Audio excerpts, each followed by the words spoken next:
Վերաքննիչ դատարաններ բողոքը ներկայացվել էր դատական ակտի տրամադրումից 3 օր անց, իսկ անհապաղ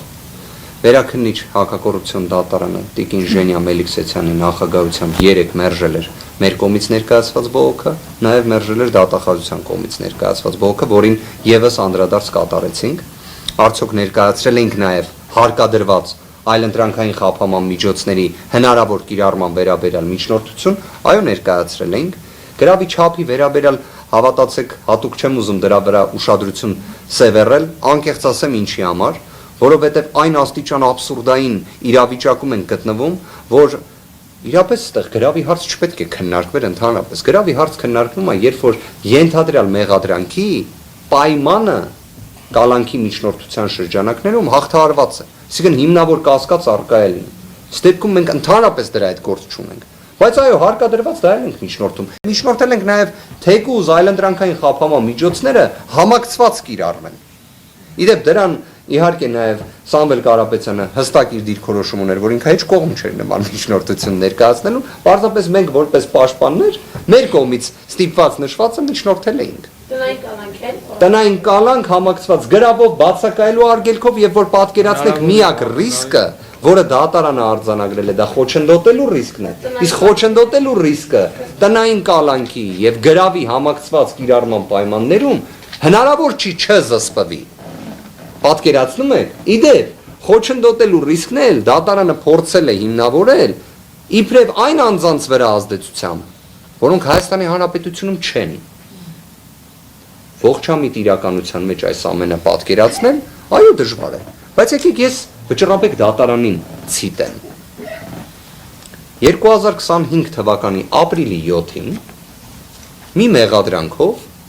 որը վերաբերում է փողերի լվացմանը, մասնավոր ոլորտում չարաշահումներին, պատկերացրեցիք մեղադրանքի ծանրությունը, առանձնապես ծանր եւ այլ, նույնիսկ կարող եմ այսպես ասել, օրվա իշխանությունների կողմից շատ հիշատակված իրավաբանական անձանց մեկի անվանումն էլ մեջը հիշատակված։ Վճռաբեկ դատարանի կայքում հրապարակված որոշման մասին եմ ասում։ Վճռաբեկ դատարանը վարույթ է ընդունել այդ գործով բողոքը 2025 թվականի ապրիլի 7-ին։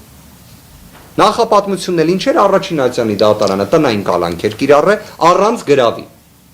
Այս մեղադրանքի պայմաններում 3-րդ ամսվա ընթացքում նախաքննության Վերաքննիչ դատարանը բեկանել էր տնային կալանքը, գտել էր, որ կալանք պետք է կիրառվի։ Վճռաբեկ դատարանը ապրիլի 7-ին վարույթ է ընդունում, դուք երևի հիմա բոլորդ կարծում եք, որ մայիսին արդեն դատական ակտը կար, չէ՞ Վճռաբեկ դատարանի։ Չէ, որտեղ Սամվել Կարապետյանի գործով 19 օրում վարույթ ընդունելուց հետո դատական ակտ էր ընդունվել։ Բայց դες չեղավ։ Զարմացած եմ իհարկե, վստահ եմ դուք է։ Վճռաբեկ դատարանը միայն 2025 թվականի դեկտեմբերի 10-ին հրապարակեց որոշումը։ Զարմանալի պրակտիկա է, ես չեմ հասկանում, բայց ինչև է, ինձ թվում էր բոլոր գործերով պետքա 19 օր տևի։ Դեկտեմբերի 10-ի որոշմամբ գիտեք ինչ է ասել Վճռաբեկ դատարանը։ Ասել է, որ ճիշտ է արել առաջինացյանը, որ տնային կալանքեր կիրառը։ Ոնց կարելի էր 3 ամսվա տևողությամբ նախաքննության պայմաններում, երբ միայն խոչընդոտելու ռիսկն է առկա եւ կան որոշ այլ հանգամանքներ, անձին կալանավորել։ Դա հրապարակում է Վճռաբեկ դատարանը դեկտեմբերի 10-ին։ Սամվել Կարապետյանը 2025 թվականի դեկտեմբերի 10-ի դրությամբ գրեթե 6 ամիս է ինչ կալանավորված։ Այն գործը, որը վկայակոչում եմ, 3 ամսվա կալանքին էր վերաբերում։ Վերաքննիչացյանը սա անտեսում է։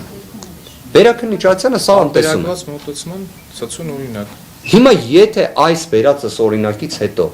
կարող է դատական իշխանության հարգարժան մի ներկայացուցիչ բերել մեկ հակափաստարկ, ես այնքան կուզեմ դա լսել։ Թե ոնց կարող է սա չկոչվի քաղաքական հետապնդում, իրավական խուլիգանություն, իրավական խայտառակություն, մեղմ ասած ապօրինություն։ Թող մեկ փաստարկ բերեք։